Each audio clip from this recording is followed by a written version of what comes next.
Muni is thinking the nature of material world. This is something that is common in all species of life. Whether it's the ants on the floor, the birds in the air, the fish of the ocean, demigods in the heavenly planet, or human beings. Pumsastriya maithuni bhavametad tayo mitho hridaya granthi mahur atha griha kshetra sutapta vittaihi janasya moho yamahammameti. This mutual attraction of male and female, or in this generation male and female, is considered to be the greatest entanglement for the soul, because that's an expansive attachment. From the mutual affection, mutual attraction, comes a place to live in for both of them, griha. But to maintain the bills in that place, you need money. So you need work, atha griha kshetra. But then you don't just keep paying the bills and stay in the house. You will have sons and daughters, suta. As a result, both families have come together, kids are born, so relatives come, apta. And to maintain all of this, we need more money, vitta. And in this way, the person forgets that he's the soul. He's absorbed in the aspect that I am the male, I am the father, I am the husband, I am the brother, I am the son, which is the body. And then it expands further to this is my wife because she's female and she is that person's daughter, this is so-and-so's mother, so-and-so's sister, and then the net of illusion goes far and wide where the jiva forgets that he's part and parcel of Sri Hari. So he's thinking about this. Ahara nidra bhayamaitunam cha samanyam pashubhi naranam dharmo hitesham adhiko vishesho dharmena hina pashubhi samana. Shastra describes 4 things common in all species is to ahara, eat, nidra, to sleep, bhaya, to fight, to have conflicts. Every species of life. Controversies, conflicts, problems, the natures and the details and the principles are different, but the underlying root propensity is the same. The colony where I grew up in Mumbai, every night at about 11 o'clock, I would have this, outside the window, I would see a pack of dogs barking. Then I thought of investigating what is happening. So one night at about 11 o'clock, I was looking outside the window to see what's happening. And there used to be this dog who would come from outside the locality at that time. And that used to be like an alarm for all the dogs in the community. Trespassers will be prosecuted. The outside guy has come in and they would all come in, team up to say, this is not your locality, this is my locality, get out. And that guy would try again and again. It happened for a week. And I would see, poor guy, he's not learning his mistake, just like I'm not learning mine. But the biggest mistake is these dogs think this lane, this street belongs to them, and who gave it to them? If you actually think about it.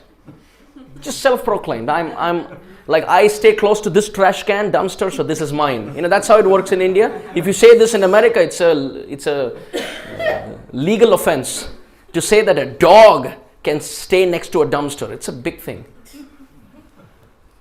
So the point is to fight, to eat, to sleep, and to mate. Samanyametat pashubhi naranam is common in all species of life. However, what segregates and differentiates man from other species is dharmo hitesham adhiko vishesho, is dharma, Krishna bhakti, without which dharmena hina pashubhi samana. One is a two-legged animal, dvipada pashu. Also the Shastra says, sahitya sangeeta kala vihinaha sakshat pashu puchha vishanahinaha trinam na khadan napi jivamanam tadbhagadeyam paramam pashunam.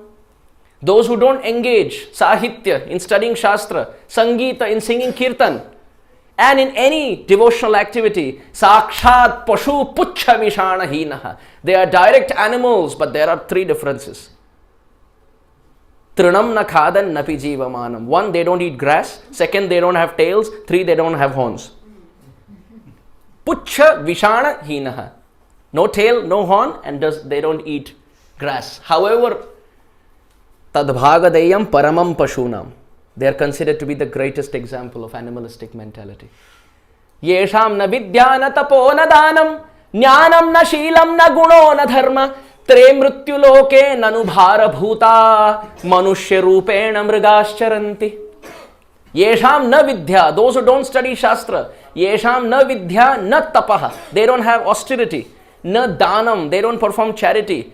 Jnanam. No knowledge. Sheela. No devotional character. Na guno. No transcendental qualities. Na dharma. No Krishna consciousness. What happens? Te mrityu loke nanu bhara bhutaha. Manushya rupena mrigascharanti. Animals walking in human bodies. So as Valmiki Muni looks at these two birds mating, he's thinking about all this, and before he could react, a hunter shoots a very sharp arrow which goes through the body of the male crane. And he drops from the branch down to the floor in a pool of blood. And he's literally crying in pain. And the female crane is shell-shocked. She's realizing what's happening. It was the most intimate moment with my beloved male crane, and no time, he's down. He's almost dying. What can I do? Valmiki Muni looks at this, and his heart melts in compassion. One great devotee of Ram, he writes that pure devotees are considered to be as follows. Their description is given as if their hearts are made out of butter. What happens when you heat butter? It melts. He says their hearts are very soft. So the example of butter is given often. However, it's an incorrect example. Why? Because